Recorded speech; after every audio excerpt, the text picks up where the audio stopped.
Dana BOS katanya masih sering disalahgunakan institusi pendidikan. Kok bisa sih?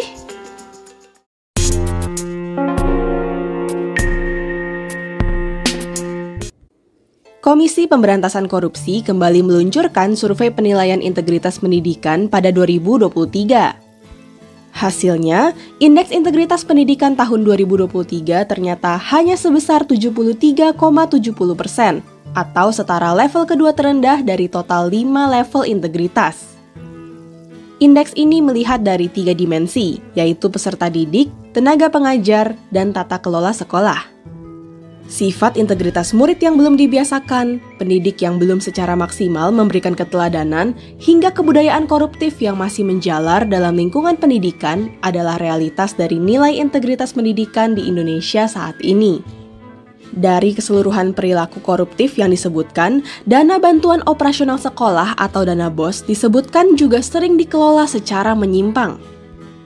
Penemuan KPK juga menunjukkan Kalimantan Tengah, Papua, dan Sumatera Utara sebagai 3 provinsi yang paling banyak menyelewengkan dana BOS. Dari keseluruhan penyalahgunaan dana bantuan tersebut, penggelembungan penggunaan anggaran menjadi motif terbanyak, diikuti dengan aksi nepotisme saat pengadaan barang, pemerasan, potongan serta pungutan, dan lain-lain. Pemberian dana yang seharusnya bisa membantu memperbaiki prasarana sekolah malah dibarengi dengan kepentingan pribadi, sehingga fasilitas yang disediakan justru terkadang tidak mampu menunjang kegiatan belajar mengajar dengan baik.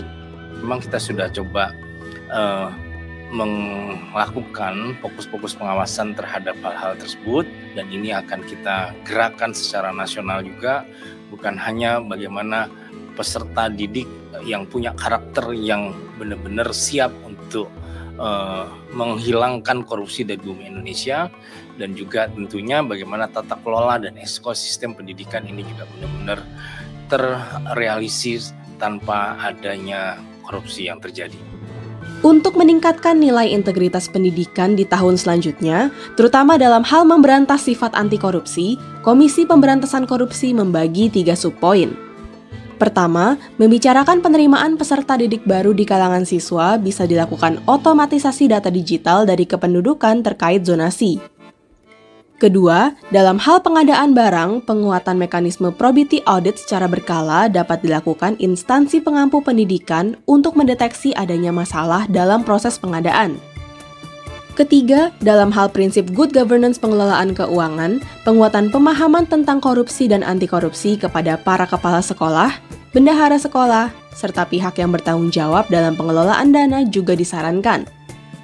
Namun, secara keseluruhan, KPK merekomendasikan peran pengawasan yang lebih intensif dari instansi pengampu pendidikan, baik di pusat maupun daerah, agar keseluruhan proses penyelenggaraan pendidikan bisa dipastikan berjalan dengan baik. Sejak 2024 ke depan kita akan bisa melihat trennya seperti apa. Dan upaya-upaya tadi yang kita harapkan pada saat tahun ganjil, ini kita akan monitoring gitu. Upaya-upaya yang dilakukan perbaikan-perbaikan atas rekomendasi yang diberikan oleh hasil survei ini seperti apa.